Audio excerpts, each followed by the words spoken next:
Salut à toutes et à tous, soyez les bienvenus sur C8 pour ce nouveau numéro de Voyage au bout de la nuit.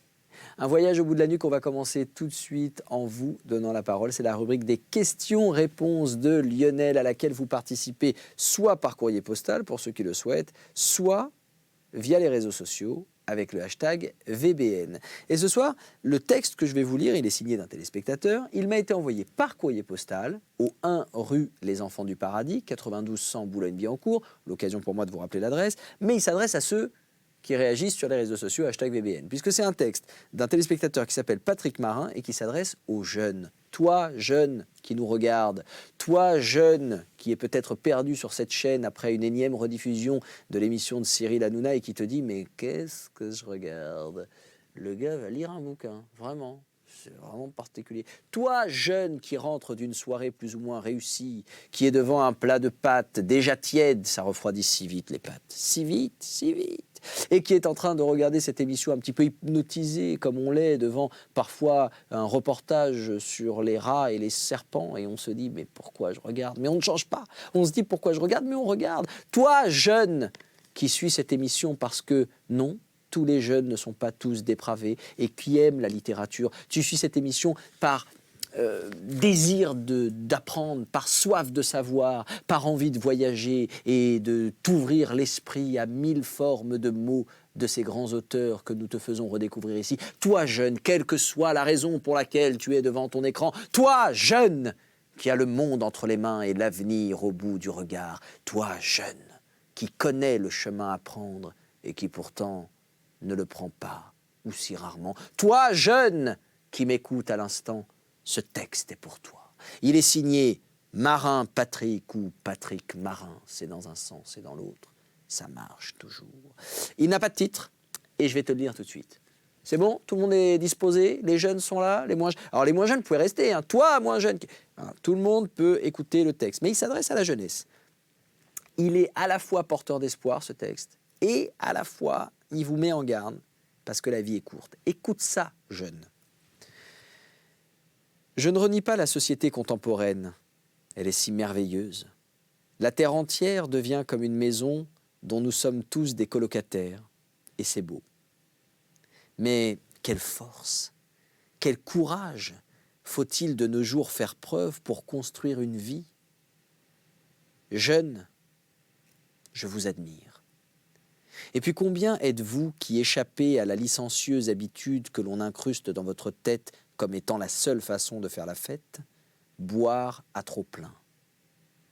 Que de dangers vous guêpent, dont la piqûre peut tuer. Je vous ai vu, vous n'aviez pas 18 ans et, mon Dieu, diable, comme je vous trouvais beau. Voilà pour ce texte de Patrick Marin qui s'adresse à une jeunesse qui parfois se perd. Ne te perds pas, jeune, la vie est courte, la vie est belle, profites-en, fais en sorte qu'elle dure. S'amuser, c'est bien, s'amuser avec modération, c'est mieux. S'amuser, franchement, mais ne s'amuser qu'une fois dans une vie, ce serait dommage. L'équation est assez facile à comprendre.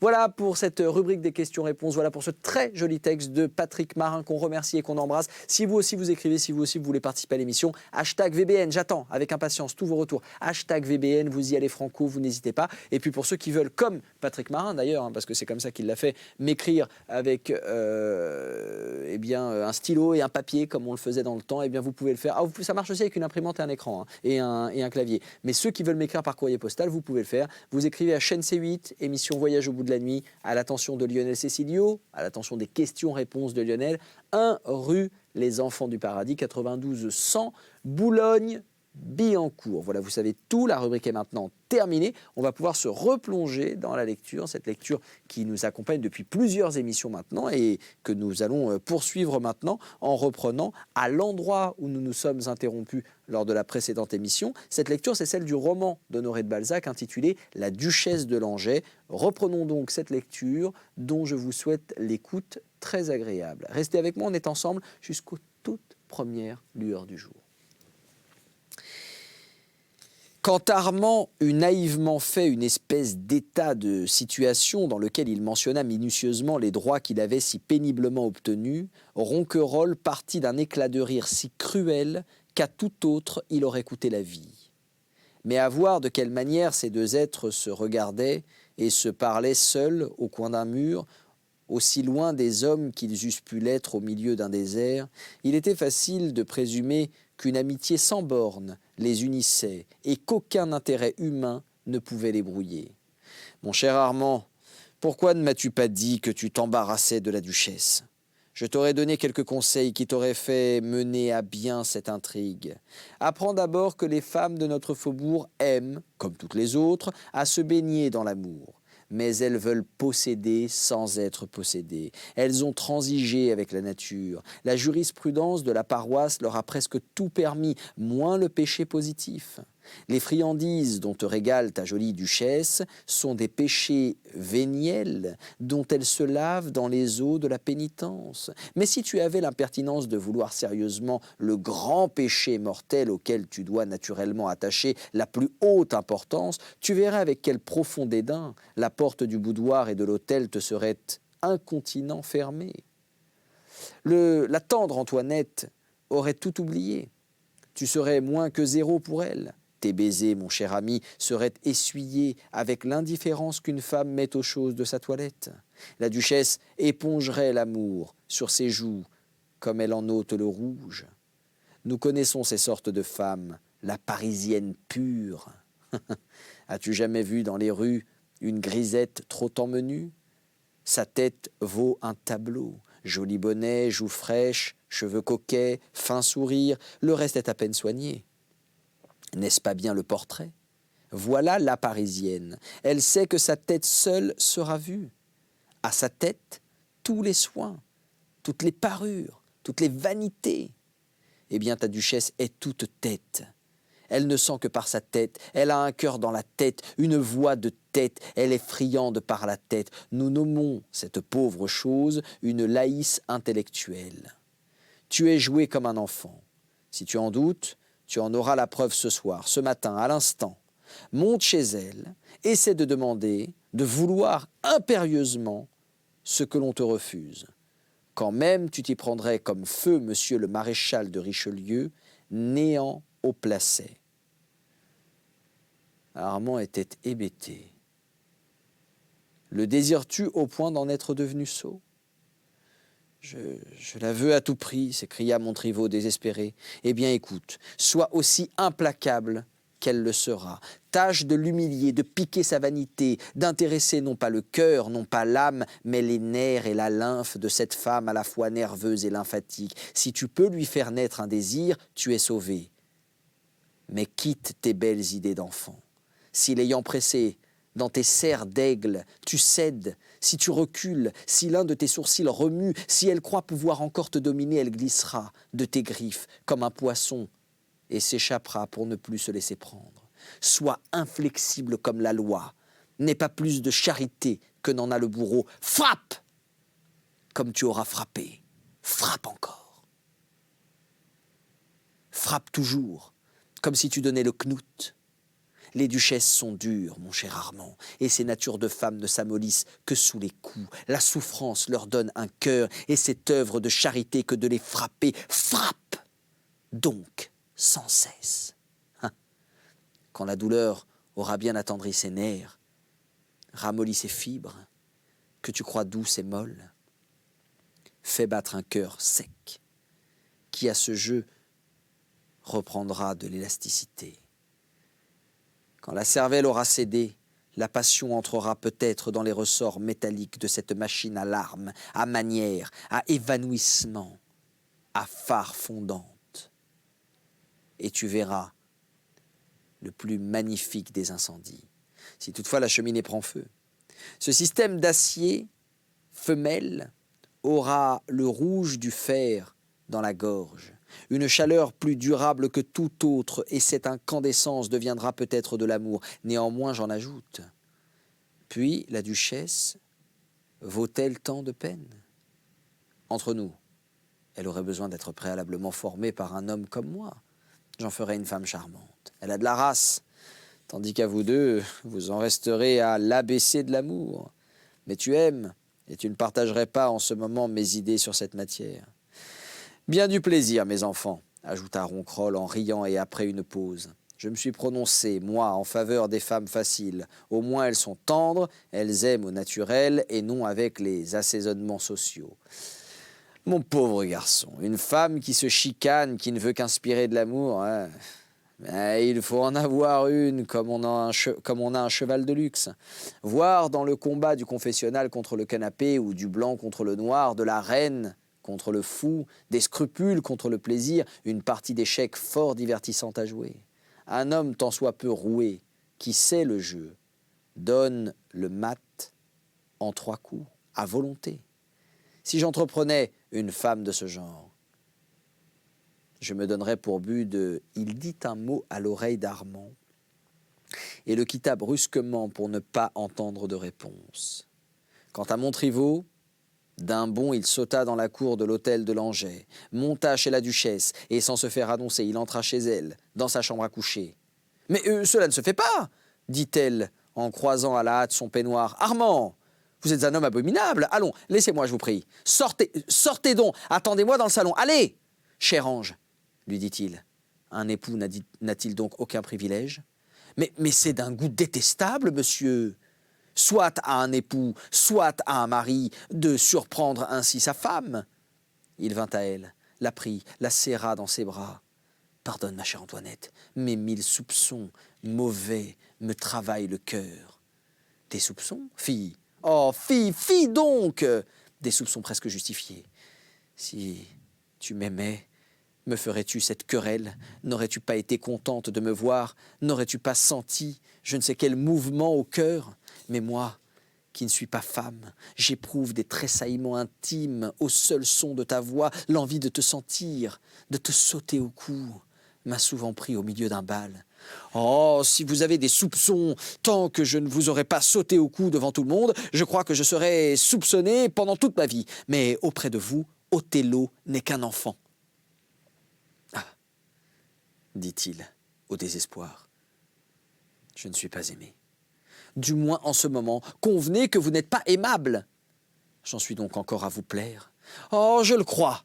Allons, dit-elle d'un petit air impératif. Sortez, laissez-moi. Je ne suis pas comme vous, moi. Je veux toujours vous plaire.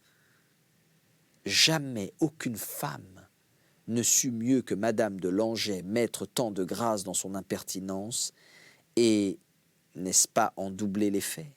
N'est-ce pas à rendre furieux l'homme le plus froid? En ce moment, ses yeux, le son de sa voix, son attitude attestèrent une sorte de liberté parfaite qui n'est jamais chez la femme aimante quand elle se trouve en présence de celui dont la seule vue doit la faire palpiter. Déniaisée par les avis du marquis de Ronquerolles, encore aidée par cette rapide intussusception dont sont doués momentanément les êtres les moins sagaces par la passion, mais qui se trouve si complète chez les hommes forts, Armand devina la terrible vérité qui trahissait l'aisance de la duchesse, et son cœur se gonfla d'un orage comme un lac prêt à se soulever. « Si tu disais vrai hier, sois à moi, ma chère Antoinette, » s'écria-t-il. « Je veux d'abord, » dit-elle en le repoussant avec force et calme lorsqu'elle le vit s'avancer, « ne me compromettez pas. Ma femme de chambre pourrait vous entendre. Respectez-moi, je vous prie. Votre familiarité est très bonne le soir, dans mon boudoir, mais ici, point. Puis, que signifie votre « je veux » ? Je veux. Personne ne m'a dit encore ce mot. Il me semble très ridicule, parfaitement ridicule. Vous ne me céderiez rien sur ce point, dit-il. Oh, vous nommez un point la libre disposition de vous-même. Un point très capital, en effet. Et vous me permettrez d'être en ce point tout à fait la maîtresse de moi-même. Et si, me fiant en vos promesses, je l'exigeais. Oh, vous me prouveriez que j'aurais eu le plus grand tort de vous faire la plus légère promesse. Je ne serais pas assez sotte pour la tenir et je vous prierais de me laisser tranquille. » Montriveau pâlit, voulut s'élancer. La duchesse sonna. Sa femme de chambre parut. Et cette femme lui dit en souriant avec une grâce moqueuse « Ayez la bonté de revenir quand je serai visible. » Armand de Montriveau sentit alors la dureté de cette femme froide et tranchante autant que l'acier. Elle était écrasante de mépris. En en un moment, elle avait brisé des liens qui n'étaient forts que pour son amant. La duchesse avait lu sur le front d'Armand les exigences secrètes de cette visite et avait jugé que l'instant était venu de faire sentir à ce soldat impérial que les duchesses pouvaient bien se présenter à l'amour, mais ne s'y donnaient pas, et que leur conquête était plus difficile à faire que ne l'avait été celle de l'Europe. « Madame, dit Armand, je n'ai pas le temps d'attendre, je suis, vous l'avez dit vous-même, un enfant gâté. Quand je voudrais sérieusement ce dont nous parlions tout à l'heure, je l'aurai. » « Vous l'aurez » dit-elle d'un air de hauteur auquel se mêla quelque surprise. « Je l'aurai. »« Ah, vous me feriez bien plaisir de le vouloir. Pour la curiosité du fait, je serais charmé de savoir comment vous vous y prendriez. »« Je suis enchanté, répondit Montriveau en riant de façon à effrayer la duchesse, de mettre un intérêt dans votre existence. Me permettrez-vous de venir vous chercher pour aller au bal ce soir ? Je vous rends mille grâces, monsieur de Marsay vous a prévenu. J'ai promis. » Montriveau salua gravement et se retira. « Ronquerolles a donc raison, pensa-t-il. Nous allons jouer maintenant une partie d'échecs. » Dès lors, il cacha ses émotions sous un calme complet. Aucun homme n'est assez fort pour pouvoir supporter ces changements qui font passer rapidement l'âme du plus grand bien à des malheurs suprêmes. N'avait-il donc aperçu la vie heureuse que pour mieux sentir la vie de son existence précédente ? Ce fut un terrible orage, mais il savait souffrir et reçut l'assaut de ses pensées tumultueuses comme un rocher de granit reçoit les lames de l'océan courroucé. Je n'ai rien pu lui dire en sa présence, je n'ai plus d'esprit. Elle ne sait pas à quel point elle est vile et méprisable. Personne n'a osé mettre cette créature en face d'elle-même. Elle a sans doute joué bien des hommes. Je les vengerai tous. Pour la première fois peut-être, dans un cœur d'homme, l'amour et la vengeance se mêlèrent si également qu'il était impossible à Montriveau lui-même de savoir qui de l'amour, qui de la vengeance l'emporterait. Il se trouva le soir même au bal où devait être la duchesse de Langeais et désespéra presque d'atteindre cette femme à laquelle il fut tenté d'attribuer quelque chose de démoniaque. Elle se montra pour lui gracieuse et pleine d'agréables sourires. Elle ne voulait pas, sans doute, laisser croire au monde qu'elle s'était compromise avec M. de Montriveau. Une mutuelle bouderie trahit l'amour, mais que la duchesse ne changeât rien à ses manières, alors que le marquis était sombre et chagrin, n'était-ce pas faire voir qu'Armand n'avait rien obtenu d'elle? Le monde sait bien deviner le malheur des hommes dédaignés et ne le confond point avec les brouilles que certaines femmes ordonnent à leurs amants d'affecter dans l'espoir de cacher un mutuel amour. Et chacun se moqua de Montriveau qui, n'ayant pas consulté son cornac, resta rêveur, souffrant, tandis que M. de Ronquerolles, lui, eût prescrit peut-être de compromettre la duchesse en répondant à ses fausses amitiés par des démonstrations passionnées. Armand de Montriveau quitta le bal, ayant horreur de la nature humaine et croyant encore à peine à de si complètes perversités.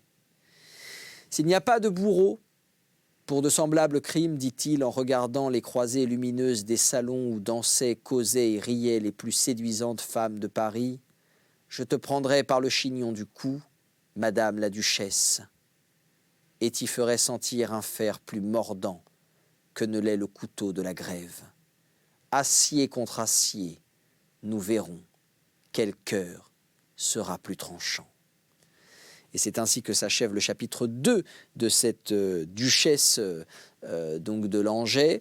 Et le chapitre 3 qui s'intitule « La femme vraie » vous sera lu par une autre lectrice dans un prochain numéro de Voyage au bout de la nuit, car vous l'avez compris, pour l'heure, il est temps de nous quitter. Il ne me reste que quelques secondes pour vous rappeler que cette émission, ainsi que toutes les autres, sont visibles grâce au replay à n'importe quelle heure du jour et de la nuit sur le site internet de notre chaîne www.c8.fr. Vous redire aussi que vous participez à cette émission en continuant de nous écrire, soit via les réseaux sociaux avec le hashtag VBN, soit pour ceux qui le souhaitent par courrier postal en écrivant au 1 rue Les Enfants du Paradis, 92 100 Boulogne-Billancourt. Merci infiniment d'avoir suivi cette émission. Je vous donne rendez-vous très vite sur C8 pour d'autres aventures littéraires. D'ici là, prenez soin de vous. Ciao.